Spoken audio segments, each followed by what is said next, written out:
Welcome to captain agro friends. Hello guys, कैसे हो आप सभी लोग। मैं आप सभी का वेलकम करता हूं यूट्यूब चैनल कैप्टन एग्रो में। गाइस आज संडे है और संडे को हमारा टेस्ट होता है इसी टाइम पर एवरी संडे। आज का हमारा test paper agronomy test paper 3rd है। इससे पहले हमने सस्य विज्ञान एग्रोनॉमी के 2 टेस्ट पेपर देखे थे जिनमें हमने 40-40 क्वेश्चन सोल्व किए। उनसे भी पहले हमने हॉर्टिकल्चर के 4 क्वेश्चन पेपर सोल्व किए थे जिनमें भी हमने 40-40 क्वेश्चन सोल्व किए। आज हम बात करेंगे एग्रोनॉमी टेस्ट पेपर 3rd। इसमें कुछ क्वेश्चंस आपके हॉर्टिकल्चर के भी डाले गए हैं। 5 से 10 क्वेश्चन हॉर्टिकल्चर के हैं, बाकी के सारे क्वेश्चंस आपके सस्य विज्ञान एग्रोनॉमी के हैं। कुछ क्वेश्चंस ऐसे हैं जो टॉपिक अभी हमने नहीं पढ़े लेकिन उनसे भी मैंने क्वेश्चन डाले हैं ताकि आपका मतलब एक तरीके से प्रैक्टिस आपकी कैसी है, आप किस तरीके से तैयारी कर रहे हो, इसका पता आपको लग सके। तो आपको बस वही करना है जैसे आपने लास्ट वीडियो में किया था, लास्ट टेस्ट पेपर में किया था। एक पेज ले, 1 से लेकर 40 तक आपको नंबर नोट कर लेने हैं। उसके बाद में एक एक क्वेश्चन का आंसर आप लोगों को देते हुए चलना है। उसके बाद आप लास्ट में मुझे कमेंट करके बताएं कि सर हमारे 40 में से 40 सही निकले हैं, हमारे 40 में से 38 सही निकले हैं, हमारे 40 में से 35 सही निकले हैं, हमारे 40 में से 25 सही निकले हैं। ठीक है, तो गाइस आप सभी रेडी हो भाई, बिल्कुल अच्छे से जुनून के साथ आपको टेस्ट पेपर देना है। इस टेस्ट पेपर में थोड़ा सा बदलाव किया है। बदलाव क्या है, जितने भी हमारे टेस्ट पेपर हुए सारे के सारे इंग्लिश मीडियम में हुए हैं, लेकिन एग्रीकल्चर वाले जो अधिकतर स्टूडेंट होते हैं वो हिंदी मीडियम से बिलोंग करते हैं। तो ये पेपर मैंने हिंदी मीडियम में लिखा है, मतलब हिंदी लैंग्वेज में लिखा है।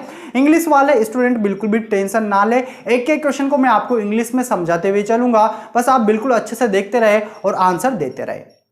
तो चलिए भाई वीडियो स्टार्ट करते हैं। शुरू करने से पहले जो लोग चैनल पर नए हैं चैनल को सब्सक्राइब कर ले, पास में जो बेल आइकन है उस पर क्लिक करें ताकि आने वाले सभी वीडियो लेक्चर के नोटिफिकेशन आपको टाइम टू टाइम मिलते रहे। चलिए भाई स्टार्ट करते हैं फटाफट से। सेशन को बिल्कुल अधिक से अधिक शेयर कर दो ताकि अधिक से अधिक बच्चे लाइव जुड़ सके और टेस्ट दे सके बिल्कुल अच्छे से। शेयर कर दिया भाई आप सभी स्टूडेंट ने, बिल्कुल अधिक से अधिक शेयर कर दो यार। एक एक स्टूडेंट से बोल रहा हूं मैं, एक स्टूडेंट से बोल रहा हूं, आप सभी स्टूडेंट वीडियो को बिल्कुल अधिक से अधिक शेयर करें ताकि अधिक से अधिक बच्चे लाइव जुड़ सके और टेस्ट पेपर दे सके। सभी जगह पे आपको शेयर करना है, फेसबुक, व्हाट्सएप।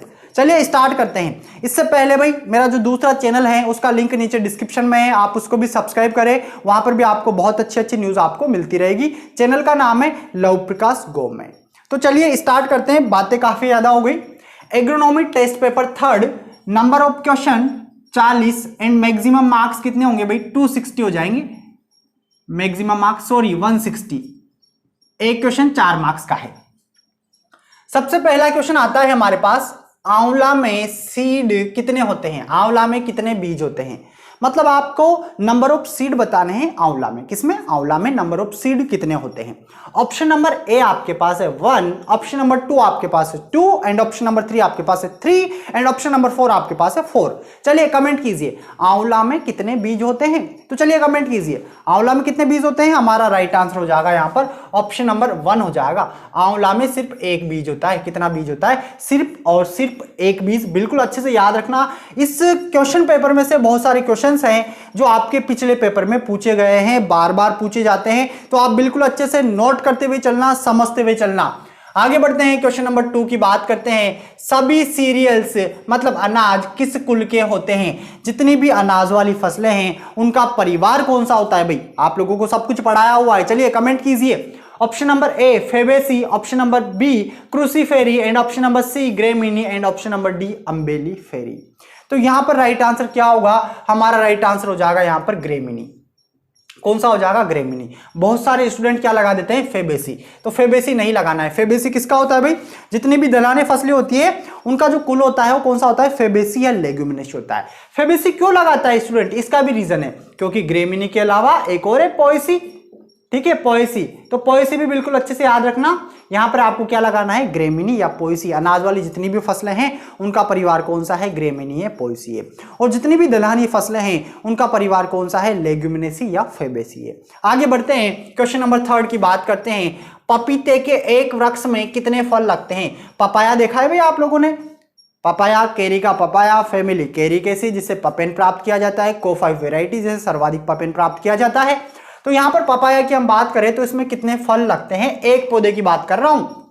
ऑप्शन नंबर ए 10 से 15, ऑप्शन नंबर बी 30 से 150, ऑप्शन नंबर सी 100 से 200 and option number D none of this. मतलब number of fruit in papaya क्या बताना है आपको, फ्रूट बताने हैं पपाया के प्लांट में, एक पौधे पे।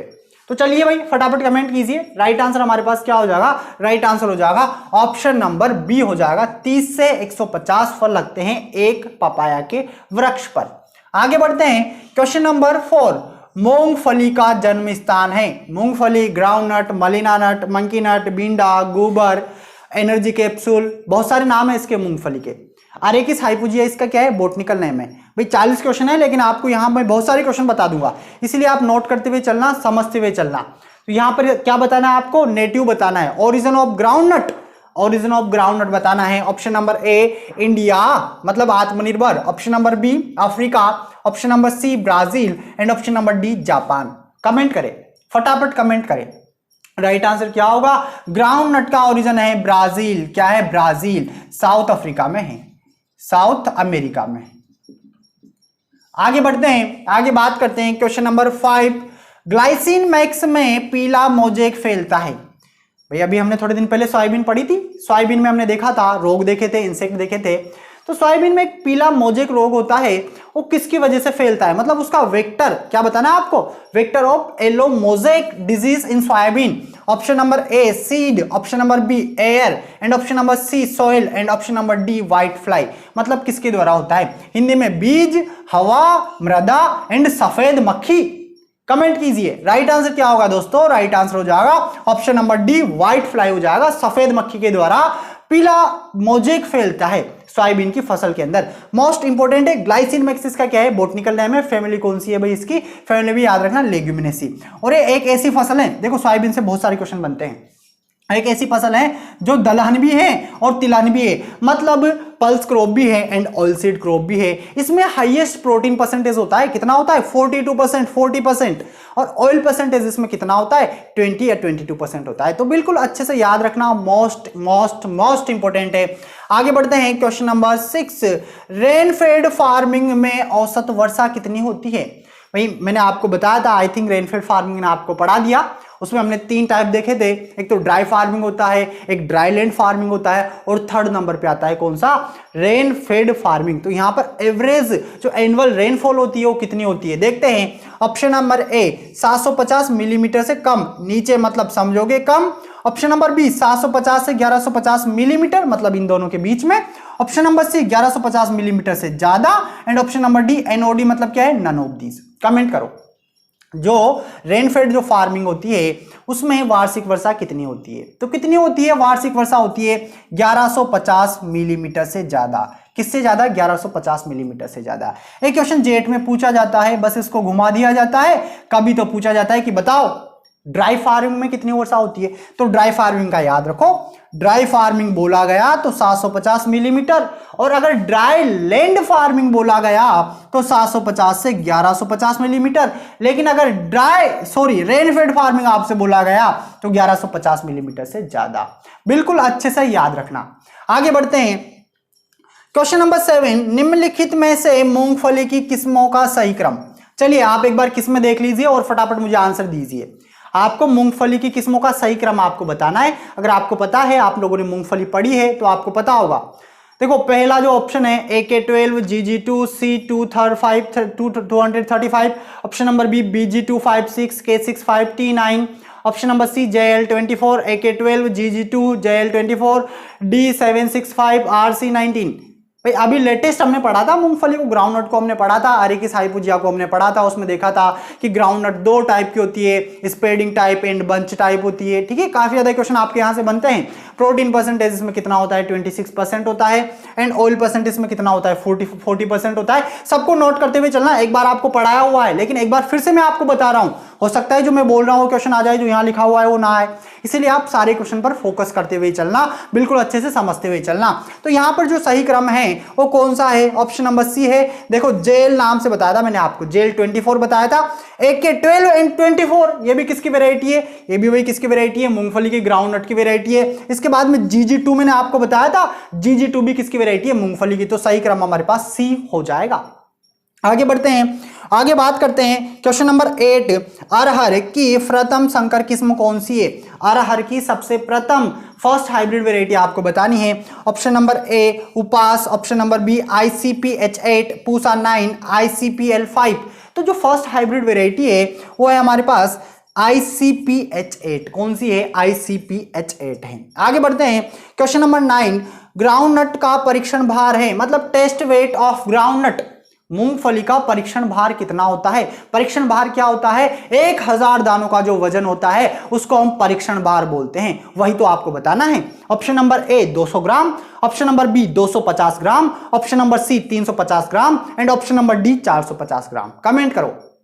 1000 दाने लो भाई मूंगफली के, फिर तराजू में तोलो, फिर बताओ कितना होता है। तो कितना होता है?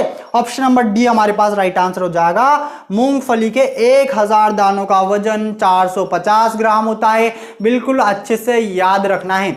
आगे बढ़ते हैं क्वेश्चन नंबर 10, खजूर के फलों में तुड़ाई की अवस्थाएं होती है। तो भाई खजूर हमने पढ़ा था, कितनी तुड़ाई की अवस्थाएं होती है? 1 होती है कि 2 होती है कि 3 होती है, 4 होती है?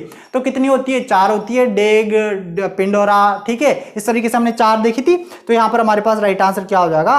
4 हो जाएगा। 4 खजूर की अवस्थाएं होती है जिनमें अलग अलग विशेषताओं पे अलग अलग जगह पे इसको तोड़ा जाता है। बिल्कुल अच्छे से आप लोग सारे वीडियोस लेक्चर बिल्कुल अच्छे से देख सकते हैं, सब कुछ आपको पढ़ाया हुआ है।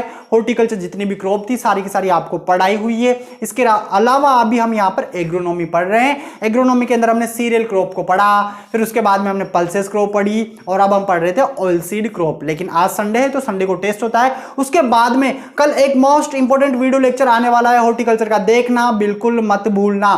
कल के वीडियो लेक्चर का मतलब है, कल का वीडियो लेक्चर जो स्टूडेंट देखेगा मतलब समझ लो आपके 4 मार्क्स सिक्योर हो गए, क्योंकि कल के पूरा जो वीडियो लेक्चर जो मैं आपको पढ़ाने वाला हूं, कल आपको पढ़ाने वाला हूं क्लासिफिकेशन ऑफ फ्रूट, फलों का वर्गीकरण, और फलों के वर्गीकरण से आप पिछले 10-12 साल के पेपर उठा के देख लो, एक क्वेश्चन आपका फिक्स होता है, चाहे ICR का हो या BHU का हो या जेट का हो, पूछा ही जाता है। तो कल का वीडियो बिल्कुल मिस मत करना, देखना ही देखना है, क्योंकि 4 नंबर का मामला है, एक क्वेश्चन आएगा ही आएगा। बिल्कुल अच्छे से देखना, बिल्कुल मत भूलना, आपको कल पढ़ाया जाएगा, ठीक है। आगे बढ़ते हैं, आगे बात करते हैं क्वेश्चन नंबर 11, खरपतवार नियंत्रण की सबसे पुरानी प्रचलित विधि। खरपतवार नियंत्रण मतलब समझते हैं, इंग्लिश वाले स्टूडेंट से बोल रहा हूं मैं। वीड कंट्रोल के लिए सबसे जो एक तरीके से पॉपुलर मेथड है, ओल्डेस्ट मेथड, वो कौन सा है? खरपतवार आप सभी जानते हो, अनवांटेड प्लांट जो खेत में बिना उगाए उग जाएंगे, मतलब बिना काट के आ जाएंगे, शादी में बिना काट के आ जाते हैं, खाना खा जाते हैं, वही तो ये करते हैं। खरपतवार क्या करते हैं? कोई बुलाता है क्या इनको खेत में? कोई बीज बोता है क्या इनके? नहीं बोता, फिर भी उगेंगे। जब खाद डालता है फार्मर, फर्टिलाइजर डालता है, तो ये बड़े चाव से उसको ले लेता है, खरपतवार ले लेते हैं भाई बड़े चाव से, जिसकी वजह से 35% हानि होती है। जो फार्मर्स हैं उनके प्रोडक्शन में 35% हानि किससे होती है? खरपतवारों से होती है। एक क्वेश्चन आपसे पूछा गया है, याद करना, नोट करना, मतलब जो भी एक्स्ट्रा में बोल रहा हूं ना आप इनको नोट करते हुए चलना डायरेक्ट शॉर्ट में, ठीक है, ताकि सारे क्वेश्चन आपके यहाँ पे 40 की जगह आपके 70 क्वेश्चन सोल्व हो सके। आगे बढ़ते हैं, आगे क्या इसका आंसर बताइए भाई। पहले तो ऑप्शन आपके पास है रासायनिक मेथड, मतलब केमिकल, जलाना, बर्निंग, हाथ से उखाड़ना, by hand, and D option है मल्चिंग। तो यहाँ पर सबसे जो ओल्डेस्ट मेथड है खरपतवार नियंत्रण का, वो कौन सा है? देखो पुराने समय में क्या करता है, फार्मर टहलने के लिए खेत में जाता था, जो खरपतवार दिखता था उसको उखाड़ के फेंक देता था। तो हाथ से उखाड़ना सबसे प्राचीन मेथड है वीड कंट्रोल का। आगे बढ़ते हैं, क्वेश्चन नंबर 12 की बात करते हैं। भारत में सिंचाई की सर्व प्रचलित विधि, मतलब इंडिया में पॉपुलर मेथड ऑफ इरिगेशन, सर्वाधिक प्रचलित कौन सी विधि है, कौन सा मेथड है जो सर्वाधिक प्रचलित है? ऑप्शन नंबर ए प्रवाह विधि, मतलब फ्लड मेथड, वलीय, सर्कल, डी कुंड आप जानते हो, कुंड बना के क्यारी, मतलब क्यारे बनाते हैं, बेसिन, ठीक है ना। तो बताइए सबसे पॉपुलर मेथड कौन सा है सिंचाई का, इरिगेशन का? तो कौन सा है? फ्लड मेथड है इंडिया में। फ्लड मतलब समझ के प्रवाह विधि। देखो भाई फार्मर क्या करता है, ऐसे नहीं है बाहर विदेशों की तरह कि ड्रिप इरिगेशन लगा रखा है, क्यारिया बन रही है। यहाँ तो ये होता है जैसे खेत है, ये खेत है, गेहूं का खेत है, और ये है नहर। तो पता है फार्मर क्या करेगा, आएगा पावड़ा लेके, स्पेड लेके, और आएगा और देखेगा, और यहां से क्या करेगा भाई, कट लगा देगा। ये कट लगा दिया, और सपोज करो इधर से पानी इधर आ रहा है, तो इधर यहाँ पे एक तरीके से रुकावट लगा देगा, मतलब कुछ भी कट्टा रख देगा या मिट्टी जमा देगा, जिसकी वजह से पानी क्या होगा, पूरा बहते हुए आएगा, बहते पूरे खेत में फैल जाएगा पूरी रात में, क्योंकि पानी काफी ज्यादा आएगा नहर में। तो इस मेथड को क्या बोलते हैं? फ्लड मेथड बोलते हैं। क्या बोलते हैं? Flood method. ये सब कुछ मैं आपको पढ़ाऊंगा, ये टॉपिक अभी मैंने आपको नहीं पढ़ाया है, बिल्कुल अच्छे से समझेंगे। लेकिन अभी आप इस क्वेश्चन को समझे कि सबसे पॉपुलर जो मेथड है इंडिया में, कौन सा मेथड है? फ्लड मेथड है। इसी से सर्वाधिक किसान क्या करते हैं? सिंचाई करते हैं। आगे बढ़ते हैं भाई। अब तक 12 क्वेश्चन हमने देखे। आई होप आप सभी के 12 में से 12 क्वेश्चन सही निकले होंगे। बात करते हैं क्वेश्चन नंबर 13। 1 इंच मृदा निर्माण में समय लगता है, मतलब 1 इंच मृदा का निर्माण होने में कितना समय लगता है? ये क्वेश्चन पूछा गया है आप लोगों से। ऑप्शन नंबर ए 300 से 500 साल लग जाते हैं, या ऑप्शन नंबर बी 500 से 800 वर्ष लग जाते हैं, या ऑप्शन नंबर सी 800 से 1000 वर्ष लग जाते हैं, या ऑप्शन नंबर डी 1000 से 2000 वर्ष लग जाते हैं। 1000 से 2000 वर्ष लग जाते हैं। सर आप भी क्या बोल रहे हो, इतने सारे साल लगेंगे? हाँ बिल्कुल, इतने ही वर्ष लगते हैं 1 इंच मृदा निर्माण में। कितने लगते हैं? कमेंट करो जल्दी से जल्दी। तो हमारा राइट आंसर यहां पर क्या होगा? 800 to 1000 ईयर, मतलब सिर्फ और सिर्फ 1 इंच मृदा निर्माण में 800 से 1000 साल लगेंगे, उसके बाद में मृदा का निर्माण होगा। बिल्कुल अच्छे से याद रखना। आगे बढ़ते हैं, क्वेश्चन नंबर 14 की बात करते हैं। अमरूद की किस किस्म को सरदार कहा जाता है? मतलब गवावा की कौन सी वैरायटी है जिसको क्या बोला जाता है? सरदार बोला जाता है। Option number A Shankar 45, option number B Lucknow 49, option number C Arka Mridula, and option number D none of these. तो राइट आंसर क्या होगा? तो देखो जो लखनऊ 49 है ना, इसको सरदार कहा जाता है। क्या कहा जाता है लखनऊ 49 को? गवावा। सब जानते हो गवावा, सीजियम गावाजावा इसका क्या होता है? बोटानिकल नेम होता है। आगे बढ़ते हैं, क्वेश्चन नंबर 15 की बात करते हैं। क्वेश्चन नंबर 15 क्या है?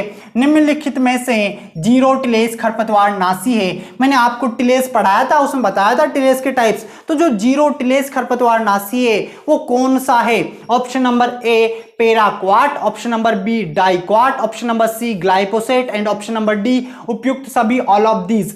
कमेंट करें फटाफट। जीरो टिलेस खरपतवार नाशी कौन सा है? सबसे पहले आप इस चीज को समझे कि जीरो टिलेस क्या होता है। जीरो टिलेस मतलब है कुछ क्रियाएं नहीं करेंगे। अब कुछ क्रियाएं नहीं करेंगे तो फिर खरपतवार कैसे जाएगा खेत से? तो दवाइयों का यूज करेंगे। तो कौन सी दवाइयों का यूज करेंगे? वो दवाई आपको बतानी है यहां पर।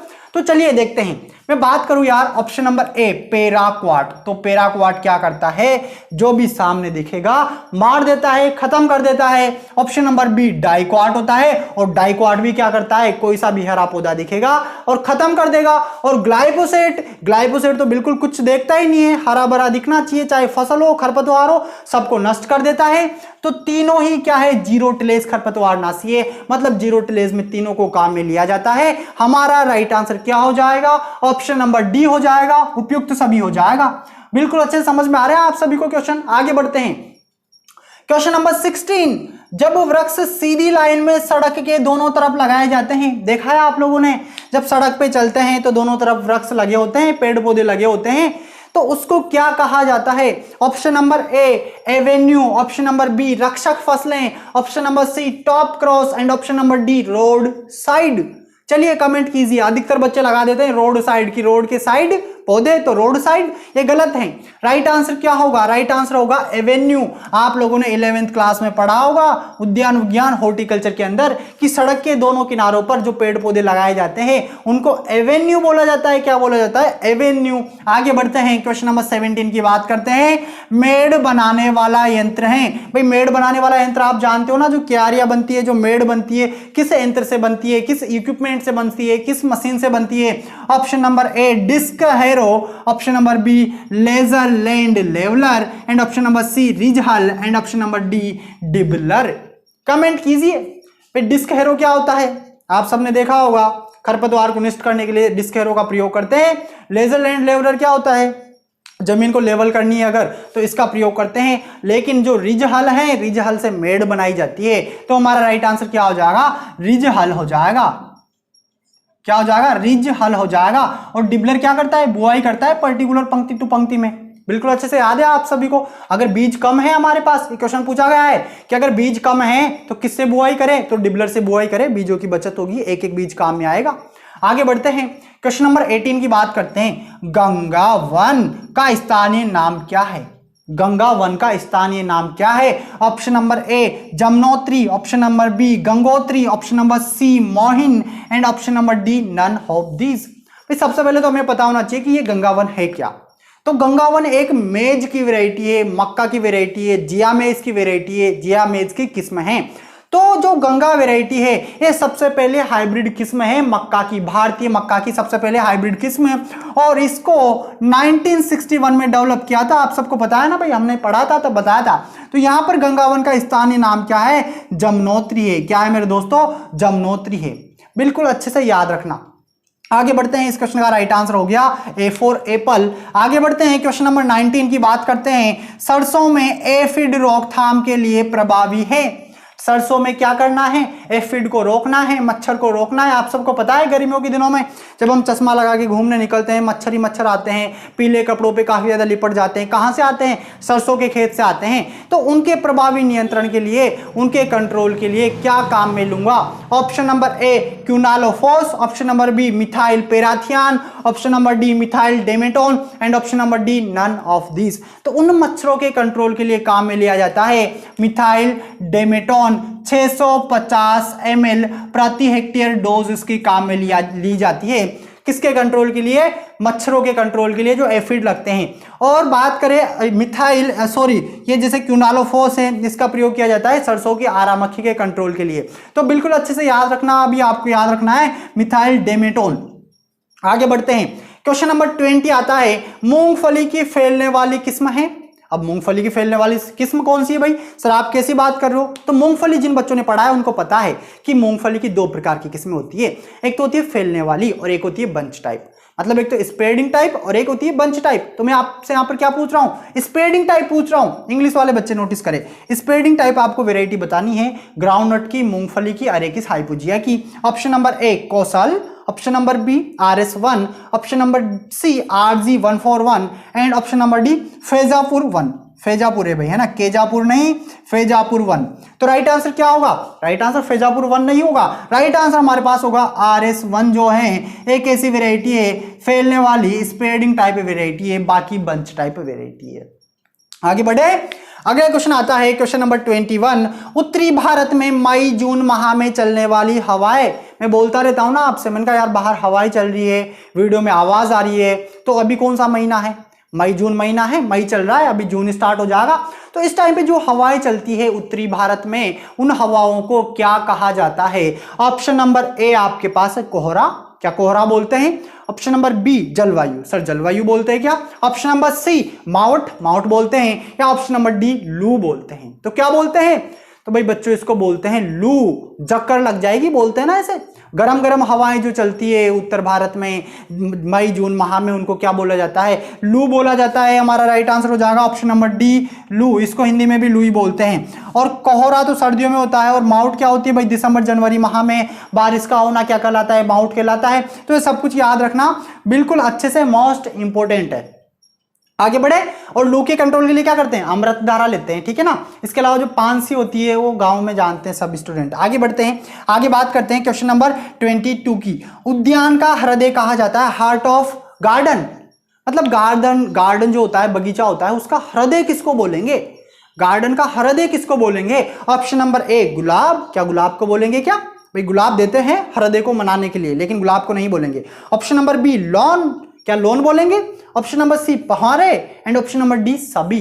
तो राइट आंसर कमेंट कीजिए भाई, फटाफट राइट आंसर कमेंट कीजिए। राइट आंसर क्या होगा? लोन बोलेंगे। भाई लोन क्या होता है सब जानते हो? नहीं जानते। देखो लोन क्या होता है, ये कुछ क्वेश्चंस ऐसे हैं जो आपके आगे एग्जाम में पूछे जाएंगे, ठीक है ना। तो लोन गार्डन के अंदर आप लोगों ने देखा होगा, जो नीचे जो घास उगी होती है, नीचे जो घास उगी होती है गार्डन में, उसको बोलते हैं लोन। क्या बोलते हैं? लोन। और वही सबसे अच्छी होती है, उसी पे हम बैठते हैं, उसी पे लेटते हैं, उसी पे खेलते हैं, एंटरटेनमेंट सारा वहीं पे करते हैं। तो बगीचे का हृदय उसी को बोला जाता है, लोन को बोला जाता है। किसको बोला जाता है? लोन। आगे बढ़ते हैं, क्वेश्चन नंबर 23 की बात करते हैं। भारी चिकनी मृदा के लिए लोबिया की बीज दर। लोबिया जानते हो भाई? काउपी, काउपी हमने पढ़ा था, पल्सेस क्रॉप में दलहनी फसल है, चारे के लिए भी इसको उगाया जाता है। तो चिकनी मृदा के लिए, भारी चिकनी मृदा के लिए बीज दर कितनी लेंगे? ऑप्शन नंबर ए 15 से 20 केजी प्रति हेक्टेयर, ऑप्शन नंबर बी 20 से 25 केजी प्रति हेक्टेयर, ऑप्शन नंबर सी 25 से 30 केजी प्रति hectare, option number D none of this. तो कितनी बीज दर लेंगे हम? बीज दर लेंगे भारी चिकनी मृदा के लिए 20 से 25 केजी प्रति हेक्टेयर। सामान्य के लिए कितनी लेते हैं? 15 से 20 लेते हैं। और चारे के लिए कितनी लेते हैं? 25 से 30 केजी लेते हैं। तीनों नोट कर लेना, तीनों मोस्ट इंपोर्टेंट है।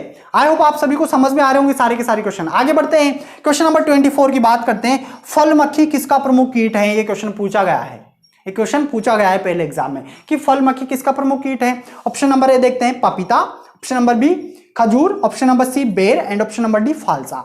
मतलब कैरिका पपाया, फोनिक्स डक्टाइलिफेरा, खजूर, बेर, जुजिफस जुजबे और फालसा। तो राइट आंसर कमेंट कीजिए। फल मक्खी जो प्रमुख कीट है वो बेर का है, जुजिफस जुजबे, जुजिफस मोर्सियाना। ठीक है, बेर आप सबने देखा होगा, बेर का उत्पादन सर्वाधिक राजस्थान में जयपुर डिस्ट्रिक्ट में होता है, याद रखना। तो राइट आंसर क्या हो जाएगा? बेर हो जाएगा। अब तक हमने यहां पर कितने क्वेश्चन सोल्व किए? अब तक हमने यहां पर 24 क्वेश्चन सोल्व कर लिए। आई होप आप लोगों को सारे के सारे क्वेश्चन समझ में आ रहे होंगे। अगर आप लोग नोट नहीं कर रहे हो तो आप इसका स्क्रीनशॉट ले लो भाई, ताकि आप एक बार बाद में पढ़ सके बिल्कुल अच्छे से, और एक एक क्वेश्चन का आंसर देते हुए चले। आप साथ में कमेंट करते हुए चले, चाहे आप गलत आंसर दे या सही आंसर दे। और अगर आप लोगों ने अब तक वीडियो को लाइक नहीं किया है तो वीडियो को लाइक कर दे। बिल्कुल सेशन को अधिक से अधिक शेयर करते रहे, रुकना नहीं चाहिए। सभी स्टूडेंट के पास वीडियो पहुंचना चाहिए। आप लोगों को अधिक से अधिक शेयर करते रहना है वीडियो को। और जो लोग चैनल पर नए हैं, चैनल को भी सब्सक्राइब करते रहे भाई। चैनल पर भी आपको ध्यान देना है। कैप्टन एग्रो आपका परिवार है और इसको आगे लेकर जाना है। इसको 1 लाख तक आपको जल्दी से जल्दी पहुंचाना है। अभी हम कहां पर चल रहे हैं? 70,000 पर हैं। तो बिल्कुल यार सपोर्ट करते रहे। सपोर्ट मतलब मैंने आपसे बोला था कि आप मुझे गूगल पे से पे जरूर करते रहे, ताकि मुझे आपका सपोर्ट मिल सके, आपके क्लासेस कंटिन्यू यहां पर रह सके। 10 रुपए, 15 रुपए, 20 रुपए आप मुझे पे कर सकते हैं एज अ सपोर्ट। लिंक नीचे डिस्क्रिप्शन में दिया हुआ है गूगल पे का। लव प्रकाश गोमे 97 ओके HDFC बैंक, इसके अलावा या फिर लव प्रकाश गोमे 97 ओके SBI। इस तरीके से भी आप, ठीक है, लिंक आपको नीचे डिस्क्रिप्शन में मिल जाएगा। आप वहां से पे जरूर करें यार। मुझे पता है सब बच्चे सुनते हैं बट सपोर्ट बहुत कम करते हैं। एक एक स्टूडेंट से बोल रहा हूं, सभी सपोर्ट करें, वीडियो को लाइक करें और अधिक से अधिक शेयर करें। तो चलिए भाई आगे बढ़ते हैं। मैं इसको रफ कर देता हूं, पानी वानी पी लेता हूं, तब तक आप इसका स्क्रीनशॉट ले लो।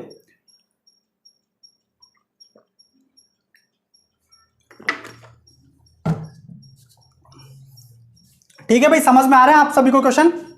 24 देख लिए। अब आगे हम बात करेंगे 25 से। क्वेश्चन नंबर 25 से देखेंगे हम, और कहां तक देखेंगे? क्वेश्चन नंबर 40 तक। पूरे वीडियो को देखें, ऐसा नहीं है 25 क्वेश्चन देख लिए, अरे यार अब क्या, आप तो आ रहे हैं हमें आंसर, अब नहीं देखेंगे। तो देखना जरूर, क्योंकि बहुत सारी चीजें हैं जो मैं एक्स्ट्रा आपको बता रहा हूं। आप समझते हुए चलना, नोट करते हुए चलना। कोई डाउट है तो कमेंट करना, उसका आंसर आप लोगों को दिया जाएगा।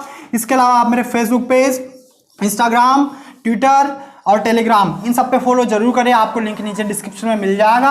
और यार जो दूसरा चैनल है उसको सब्सक्राइब नहीं करते, आप भूल जाते हो। अभी के अभी सब्सक्राइब करो भाई, लिंक नीचे डिस्क्रिप्शन में है, लव प्रकाश गोमे नाम से। आगे बढ़ते हैं, आगे बात करते हैं हम क्वेश्चन नंबर 25 से। क्वेश्चन नंबर 25 हम देखते हैं यहां पर। क्वेश्चन नंबर 25 है, इनमें से विजातीय चुनिए। क्वेश्चन नंबर 25, इनमें से विजातीय चुनिए।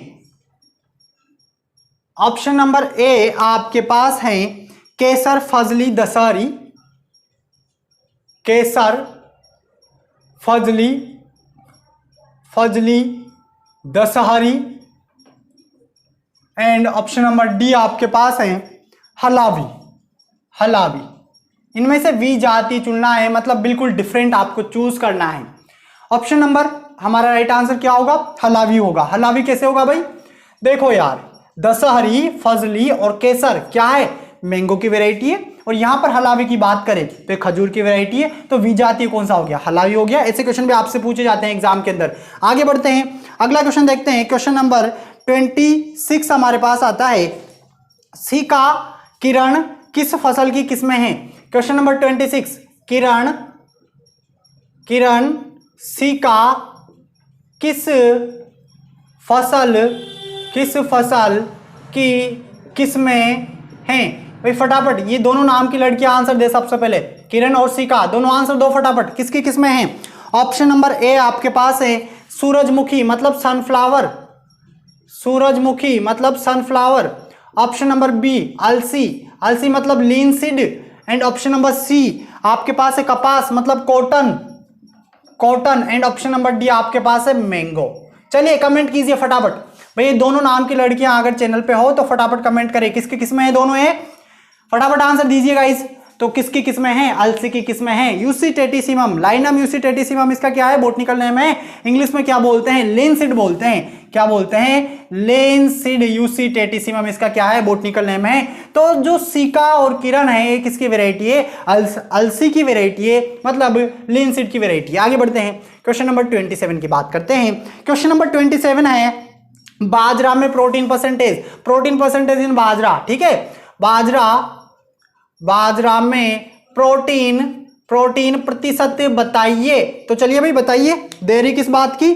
ऑप्शन नंबर ए हमारे पास है, ऑप्शन नंबर ए 5 से 6%, ऑप्शन नंबर बी हमारे पास है 6 से 11%, एंड ऑप्शन नंबर सी हमारे पास है 11 से 12%, एंड ऑप्शन नंबर डी आपके पास है 15 से 18%। कमेंट करो जल्दी से जल्दी, बाजरा में प्रोटीन का परसेंटेज कितना होता है, कमेंट कीजिएगा इस, फटाफट जल्दी कमेंट करो यार, और वीडियो को लाइक कर दो।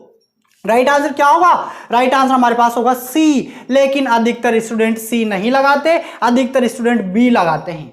रीजन क्या होता है, क्योंकि पढ़ते क्या है कि सर हमने पढ़ा था बाजरा में 11.5% प्रोटीन होता है, 67% कार्बोहाइड्रेट होता है, एंड 2.5% मिनरल्स होते हैं। पूछा क्या जा रहा है, प्रोटीन। तो सर हमने 11.5% पढ़ा था, लेकिन एग्जाम तक इस 5 को भूल जाएंगे और उनको दिखेगा 6 से 11 लगा देंगे, जबकि यहां पर आप देखोगे तो राइट आंसर क्या होगा, 11 से 12% होगा। ऑप्शन नंबर सी हमारा राइट आंसर हो जाएगा।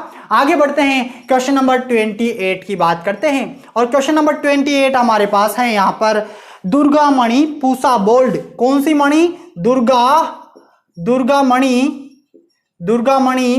पूसा बोल्ड व RH30 किस फसल की किस्में हैं, किस फसल की किस्में हैं। भाई इंग्लिश वालों को समझ में आ रहा है ना यार, ज्यादा मतलब हिंदी भी नहीं है, मतलब वेराइटीज किसकी वेराइटीज है, दुर्गा मणि पूसा बोल्ड RH30, ठीक है। आंसर दीजिए। ऑप्शन नंबर ए आपके पास है सोयाबीन, ग्लाइसिन मैक्स, सोयाबीन। भाई बोटनिकल नेम तो सब याद कर लेना यार, है ना। आगे बात करते हैं मस्टर्ड, सरसों, मस्टर्ड क्या होता है, सरसों होता है। एंड ऑप्शन नंबर सी हमारे पास क्या हो जाएगा, सूरजमुखी मतलब sunflower, and option number D हमारे पास क्या हो जाएगा, मोठ मतलब मोठ। तो चलिए कमेंट कीजिए, दुर्गा मणि पूसा बोल्ड RH30 किसकी किस्में, तो मस्टर्ड की किस्में सर, किसकी किस्में, मस्टर्ड, ब्रेसिका स्पीसीज हमने पढ़ा था, मस्टर्ड मोस्ट इंपोर्टेंट है। तो यहां पर राइट आंसर क्या हो जाएगा, ऑप्शन नंबर बी हो जाएगा। आगे बढ़ते हैं, क्वेश्चन नंबर 29 की बात करते हैं, एंड क्वेश्चन नंबर 29 हमारे पास आता है, केले का भंडारण कितने सप्ताह तक किया जा सकता है, बनाना को कितने वीक तक स्टोर कर सकते हैं। बनाना आप सभी जानते हो ना भाई, मूसा पेराडिसिका क्या होता है, बॉटनिकल नेम होता है बनाना केला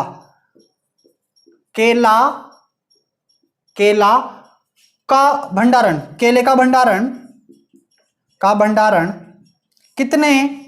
कितने सप्ताह तक कर सकते हैं, कितने सप्ताह तक कर सकते हैं, कमेंट कीजिए। ऑप्शन नंबर ए आपके पास है 1 वीक, ऑप्शन नंबर बी आपके पास है 2 वीक, ऑप्शन नंबर सी आपके पास है 3 week, and option number D आपके पास है 4 वीक। कमेंट कीजिए जल्दी से जल्दी कमेंट कीजिए। तो राइट आंसर क्या होगा, कमेंट करो भाई जल्दी से जल्दी। बनाना को हम कितने वीक तक स्टोर कर सकते हैं, तो हम कर सकते हैं 3 वीक तक।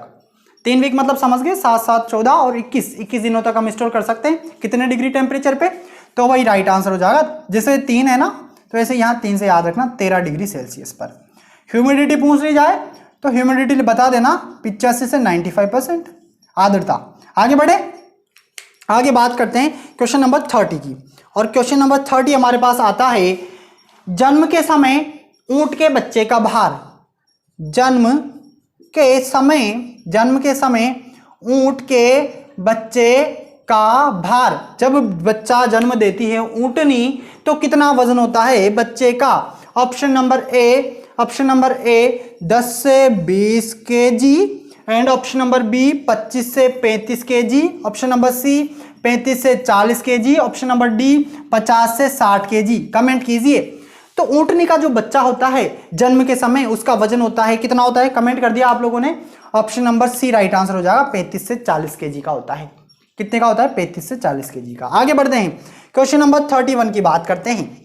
क्वेश्चन नंबर 31 हमारे पास आता है, जीरे में सुगंध का कारण। जीरे में सुगंध का कारण कमेंट करो भाई जल्दी से जल्दी। जीरे में सुगंध किसकी वजह से आती है? ठीक है, ऑप्शन नंबर ए आपके पास है क्यूमिनॉल,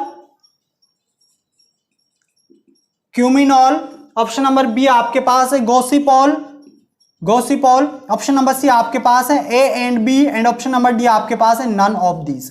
कमेंट करो। तो जीरे में जो सुगंध आती है किसकी वजह से आती है? क्यूमिन बोलते हैं इंग्लिश में ना।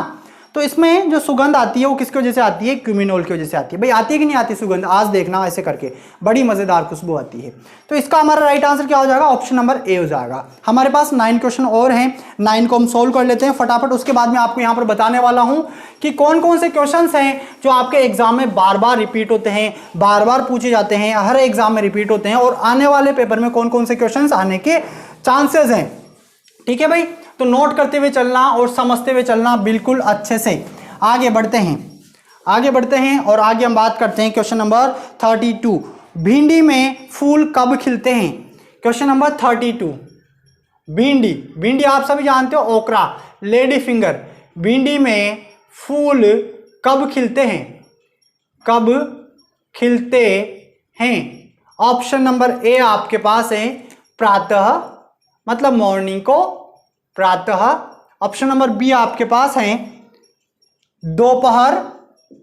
दोपहर मतलब आफ्टरनून में, शाम मतलब इवनिंग में, डी रात्रि मतलब नाइट में। कमेंट कीजिए, फटाफट कमेंट कीजिए, राइट आंसर क्या होगा? तो राइट आंसर क्या होगा? राइट आंसर होगा भाई हमारे पास मॉर्निंग में खिलते हैं। कब खिलते हैं? मॉर्निंग में खिलते हैं। भिंडी बॉटनिकल नेम कमेंट करो। बॉटनिकल नेम सर क्या हो जाएगा? एब्लामोस्कस एस्कुलेंटस हो जाएगा बॉटनिकल नेम। और सर्वाधिक जो गुणसूत्र होते हैं वो भी किसमें होते हैं? भिंडी में होते हैं। लेडी फिंगर इसको बोला जाता है। ठीक है भाई, बिल्कुल अच्छे से पढ़ लेना, भिंडी से क्वेश्चन आते हैं, भिंडी की किस्में भी आपसे पूछी जाती है। आगे बात करते हैं हम यहाँ पर क्वेश्चन नंबर 33 की। ठीक है, क्वेश्चन नंबर 33 हमारे पास आता है, गन्ने का कौन सा भाग बुआई के लिए काम लिया जाता है? गन्ना भी हमने नहीं पढ़ा, लेकिन मैंने क्वेश्चन दे दिया क्योंकि आगे पढ़ाने वाला हूं। गन्ने का कौन सा भाग बुआई के लिए काम में लिया जाता है? ऑप्शन नंबर ए आपके पास है, ऑप्शन नंबर ए ऊपरी मतलब अपर पार्ट, ऊपरी, निचला मतलब lower part, option number C mid मध्य भाग, एंड ऑप्शन नंबर डी जड़ें, रूट। तो कमेंट कीजिए, गन्ने में बुआई के लिए कौन सा भाग काम में लेते हैं? तो अब बच्चों को ये तो पता है कि टुकड़े काम में लेते हैं, तो कई बार ये क्वेश्चन पूछ लिया जाता है। तो इसका जो राइट आंसर होगा वो कौन सा होगा? ऊपरी भाग काम में लेते हैं, निचला नहीं। देखो गन्ना क्या होता है, देखो ये गन्ना और गन्ना देख लो इस तरीके का ही होता है थोड़ा सा, है ना। ये हमारे पास सपोज करो ये गन्ना है, ऊपर पत्तियां निकलेगी इस तरीके से। तो जो ये गन्ना है इसमें बीज अगर मुझे बोना है इससे, तो कौन सा भाग काम में लूंगा? तो मैं ये वाला काम में लूंगा, ये वाले भाग काम में लूंगा। इनको क्या बोलते हैं? इनको बोलते हैं टुकड़े, सकर्स। अब इसमें भी एक चीज देखी जाती है कि कितनी आंख वाले काम में लिए जाते हैं। तो 2 या 3 आंख वाले। क्या भाई आंख होती है क्या? हाँ होती है, इनमें इस तरीके से आंख होती है।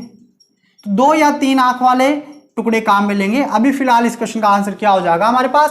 ऊपरी भाग काम में लेना है, मतलब ये ऊपर वाला, नीचे वाला नहीं लेना, क्योंकि नीचे वाला काफी मोटा होता है, उगेगा नहीं अच्छे तरीके से। आगे बढ़ते हैं। और जो गन्ना है सर्वाधिक पानी चाहने वाली फसल है, ऐसे एनुअल, मतलब आपको सबको पता है ना भाई।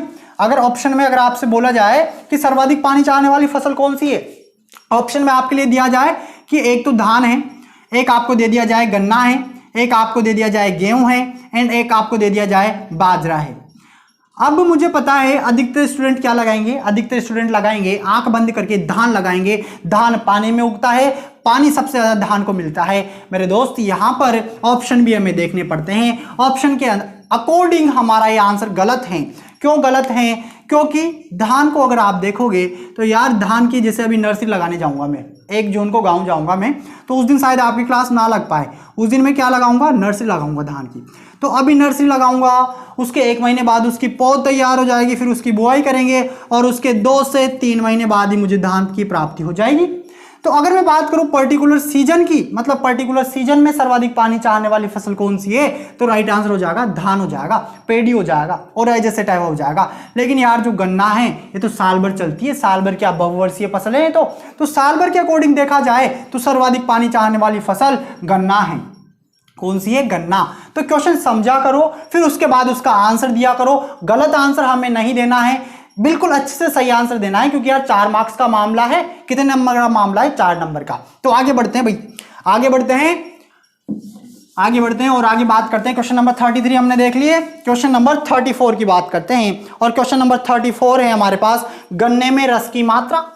क्वेश्चन नंबर 34 क्या है? गन्ने में रस की मात्रा। कमेंट कीजिए भाई, रस की मात्रा। भाई गन्ने का जूस याद आ रहा होगा, लेकिन लॉकडाउन चल रहा है, घर से बाहर नहीं निकल पा रहे, तो गन्ने का रस नहीं पी पा रहे हैं। ऑप्शन नंबर ए आपके पास है 10 से 20%।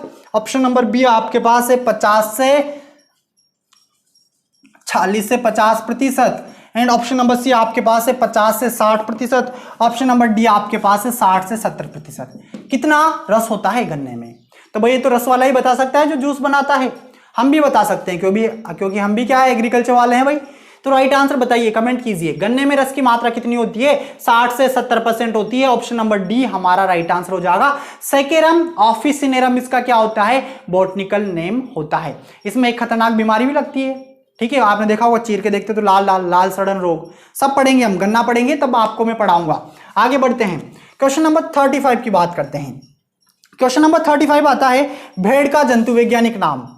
भेड़ का जंतु वैज्ञानिक नाम बिना ऑप्शन के बताओ। ऑप्शन नहीं है, ऑप्शन आपके पास नहीं है, बताओ। ऑप्शन दूं क्या भाई? चलो देख लो option. Option number A Capra hircus. कौन है भाई? केप्रा हिरकस। केप्रा हिरकस कोई लड़की नहीं है, ठीक है। ऑप्शन नंबर बी आपके पास है Ovis aries. And option number C आपके पास है Bos indicus. And option number D आपके पास है गेलस डोमेस्टिकस। कमेंट करो क्या बताना है। भेड़ आप सभी जानते हो। सिप, इसका जंतु वैज्ञानिक नाम क्या होगा? जूलॉजिकल नाम क्या होगा? तो इसका जूलॉजिकल नाम होगा सर ओविस एरिस। क्या होगा? ओविस एरिस। बाकी सर केप्रा हिरकस किसका? तो केप्रा हिरकस होगा गोट का। गोट जानते हो, बकरी, रेगिस्तान का चलता फिरता फ्रिज इसको बोला जाता है कि नहीं बोला जाता है? कभी भी दूध निकाल लो, कभी मेहमान आ गए तो ऐसा नहीं है भाई फ्रिज में से निकालना पड़ेगा। बकरी एक फ्रिज ही है, इसको चलता फिरता फ्रिज बोला जाता है। कभी भी आप इसका दूध निकाल सकते हो और 12 किलोमीटर तक चल सकती है एक दिन में बकरी। और इसका जूलॉजिकल नेम केप्रा हिरकस। सिप की बात करें तो सिप होती है भेड़ को किस लिए पाला जाता है भाई? ऊन के लिए पाला जाता है मेनली। 2 बार कटाई होती है एक भेड़ से करीबन 1 से 1.5 केजी ऊन की प्राप्ति होती है। ये सब कुछ आपको पढ़ाऊंगा जब एनिमल हस्बेंड्री में स्टार्ट करूंगा। ऐसे एक बार मैंने आपको एनिमल हस्बेंड्री पढ़ाया हुआ है, लेकिन एक बार बिल्कुल ट्रिकली तरीके से एनिमल हस्बेंड्री आपको पढ़ाया जाएगा, ताकि एक एक क्वेश्चन, एक पॉइंट आप याद कर सके। एक भी क्वेश्चन हमारा नहीं छूटना चाहिए, चाहे आप कोई से भी एग्जाम की तैयारी कर रहे हो, ठीक है। तो ओविस एरिस कौन हो गई भाई? भेड़ हो गई। आगे बात करें बॉस इंडिकस कौन? तो बॉस इंडिकस, बॉस तो बॉस होता है मतलब गाय, काउ। अब देखो बॉस इंडिकस में भी 2 चीजें आती है। बॉस इंडिकस की बात करें तो होती है देसी गाय। कैसी गाय होती है भाई? देसी गाय। और मैं बात करूं बॉस टॉरस, तो बॉस टॉरस होती है यार विदेशी काउ, एक्जोटिक ब्रेड, विदेशी काउ मतलब विदेशी नस्ल। दोनों में डिफरेंस क्या होता है सर? इसमें कुबड़ होता है, इसमें कुबड़ नहीं होता है, सपाट होती है। देखा होगा भाई जो शहर में जो लोग रहते हैं जैसे जर्सी वगैरह है, कोई कुबड़ नहीं होता। और हम बात करें सर गेलस डोमेस्टिकस कौन? तो ये है मुर्गी, हैन। और इसका इंक्यूबेशन पीरियड आपसे पूछा जाता है एग्जाम के अंदर। इंक्यूबेशन पीरियड आप सभी जानते हो, मतलब अंडे से चूजा बाहर निकलने में कितना समय लगेगा। जैसे इनका जेस्टेशन पीरियड पूछा जाता है, ऐसे इसका क्या पूछा जाता है? इसका पूछा जाता है इंक्यूबेशन पीरियड। तो अंडे से चूजा बाहर जब निकलेगा तो उसमें 21 दिन लग जाएंगे, और उस समय को क्या बोलते हैं? जेस्टेशन पीरियड नहीं बोलते हैं, इंक्यूबेशन पीरियड बोलते हैं। यहां पर थोड़ा सा और बता देता हूं मैं बात करूं केप्रा हिरकस और ओविस एरिस, इन दोनों का जेस्टेशन पीरियड कितना होता है? तो 148 से लेकर 152 दिन का होता है। कितना होता है? 148 से 152 दिन का। बॉस इंडिकस की बात करें मतलब गाय, तो इसका जेस्टेशन पीरियड क्या होता है? मतलब गर्भकाल अवधि 281 दिन की होती है। फिर जेस्टेशन पीरियड क्या होता है हिंदी वाले बच्चे? जेस्टेशन पीरियड मतलब होता है गर्भकाल अवधि कि कितने दिन तक वो अपने बच्चे को पेट में रखती है। जैसे ह्यूमन में होता है ना 9 मंथ, वैसे काउ 281 दिन तक अपने बच्चे को पेट में रखती है। बात करें गेलस डोमेस्टिकस, तो ये पेट में बच्चा नहीं रखती, अंडा रखती है, फिर अंडे से बाहर निकलता है चूजा और 21 दिन लग जाते हैं। तो देखो अगर आप पिछले पेपर उठा के देखोगे ना, तो जैसे मैं बात करूं, एक तो गाय है और एक है भैंस, ये दोनों काफी ज्यादा पॉपुलर है एनिमल हस्बेंड्री के अंदर। एक साल आपसे पूछा जाएगा इसकी गर्भ काल अवधि, एक साल आपसे पूछी जाएगी इसकी गर्भ काल अवधि। जैसे सपोज करो 2014 में पूछा गया, तो 2015 में फिक्स है भैंस आएगी, फिर 2016 में फिक्स है कि आपके पास गाय आएगी, फिर 2017 में फिक्स है ये आएगा। इस तरीके से रिपीट होता रहता है क्वेश्चन। मतलब भैंस की गर्भ काल अवधि की बात करें तो 310 दिन की होती है, और गाय की कितनी होती है 281 या 280 की। चलिए कहाँ चले गए यार, हम मैं ये टॉपिक ज्यादा डीपली पढ़ाने लग गया। आगे बात करते हैं हम हमारे क्वेश्चन पेपर की, ठीक है ना। भाई समझ में आ रहा है आप लोगों को, ये सब कुछ आपको ट्रिकली तरीके से पढ़ा दिया जाएगा। एनिमल हस्बेंड्री की बिल्कुल टेंशन ना ले, 10 नंबर आपके सिक्योर हैं, 10 नंबर आपके सिक्योर हैं, किसी को टेंशन नहीं लेनी। 10 नंबर क्या, सॉरी 10 क्वेश्चन आपके सिक्योर हैं, 10 क्वेश्चन आपके एनिमल हस्बेंड्री के होते हैं, 15 क्वेश्चन आपके एग्रोनॉमी के होते हैं, और 15 क्वेश्चन आपके हॉर्टिकल्चर के होते हैं। बस आप मुझे सपोर्ट करते रहे, वीडियो को यार बिल्कुल अधिक से अधिक शेयर करना है, बिल्कुल आपको मन से, अपने मन से वीडियो को हर एक स्टूडेंट को, अभी जितने भी स्टूडेंट वीडियो को देख रहे हैं सभी को शेयर करना है। ऐसा नहीं 2-4 बच्चों ने शेयर कर दिया बाकी शेयर नहीं करेंगे। तो यार शेयर करो, ज्ञान बांटने से बढ़ता है, जितना बांटोगे उतना बढ़ेगा और उतना ही आपको ज्यादा याद होएगा। ऐसा मत सोचा करो कि शेयर करेंगे तो कंपटीशन बढ़ेगा, कंपटीशन नहीं बढ़ेगा, और आप उनकी मदद कर रहे हो, और मदद करने वाला सबसे बड़ा होता है। इसलिए मैं आपसे कहता हूं कि कुछ ऐसा करें कि आपका सिलेक्शन हो जाए। मतलब पढ़ते रहे, दूसरों को भी पढ़ाते रहे, घर में छोटे बहन भाई है उन्हीं को बताते रहे कि इसका बॉटनिकल नेम ये होता है, इसका जूलॉजिकल नेम ये होता है, उससे आपको ज्यादा याद होगा कि नहीं होगा भाई। इस तरीके से टेक्निक अपना है। एग्रीकल्चर है, आराम से पढ़ा जा सकता है, कोई कुछ हार्ड नहीं है इसमें। 40 क्वेश्चन आए, 50 क्वेश्चन आए, कितने भी क्वेश्चन आए, सारे क्वेश्चन हम अटेम्प्ट करेंगे और बिल्कुल एक एक का राइट आंसर देंगे। भाई आपको सबको पता है कि कोचिंगों में बोला जाता है कि 40 क्वेश्चन एग्रीकल्चर के आते हैं, तो एग्रीकल्चर वाला जो बच्चा है अगर कोचिंग नहीं जाएगा तब भी 25 क्वेश्चन सही करेगा, 25, और जो कोचिंग जाएगा वो कितने सही करेगा, 35। लेकिन मैं आपसे कहता हूं कि आप 35 नहीं, आप पूरे 40 सही करोगे। विश्वास आपके अंदर होना चाहिए, क्योंकि हारना जीतना आपके ऊपर निर्भर करता है। मैंने एक बार पहले भी बोला था, ये सब आपके ऊपर निर्भर करता है। मान लिया तो हार जाओगे और ठान लिया तो जीत जाओगे। तो ठान लो 40 क्या 50 भी हम सही करेंगे। आईसीआर वाले 50 सही करेंगे और जेट वाले 40 सही करेंगे, 35 नहीं। 5 किसके लिए छोड़ेंगे भाई, क्या 5 नहीं पढ़ाए जा रहे, क्या सब पढ़ाया जाएगा। एक भी क्वेश्चन हमें नहीं छोड़ना, बिल्कुल अच्छे से तैयारी करनी है, एक एक क्वेश्चन को अटेम्प्ट करना है और सारे के सारे राइट आंसर करके आएंगे एग्जाम के अंदर, ठीक है। और वापस आके आप मुझे मैसेज जरूर करेंगे कि सर हमारे इतने इतने क्वेश्चन सही निकले हैं और इतने इतने क्वेश्चन काफी मजेदार थे, मजा भी आया पेपर देने में, ठीक है। आगे बढ़ते हैं। बायोकेमिस्ट्री आप अपने लेवल पे पढ़ते रहे, केमिस्ट्री की क्लास आपकी जल्दी स्टार्ट करवा दी जाएगी, लेकिन उसके लिए आपको मुझे पे करना पड़ेगा, मेंबरशिप आपको ज्वाइन करनी पड़ेगी एडवांस प्लस की। आगे बढ़ते हैं, आगे बात करते हैं आईसीआर स्थापना दिवस कब मनाया जाता है। क्वेश्चन नंबर 26 क्या 36 आएगा।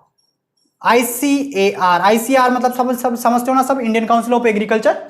इसका स्थापना दिवस कब मनाया जाता है, बिना कमेंट के बताओ आंसर, फटाफट कमेंट करें जल्दी से जल्दी। तो आईसीआर स्थापना दिवस मनाया जाता है मेरे दोस्तों 16 जुलाई को। कब मनाया जाता है, 16 जुलाई को क्या मनाया जाता है, आईसीआर स्थापना दिवस मनाया जाता है। तो हमारे अब तक कितने क्वेश्चन हमने देखे, 36 क्वेश्चन हमने देखे। भाई समझ में आ रहा है ना आप सभी को, यार वीडियो को शेयर करते रहे, ठीक है। आगे पुराने पेपर्स हैं उनमें से मैं कुछ क्वेश्चन आपको दे रहा हूं।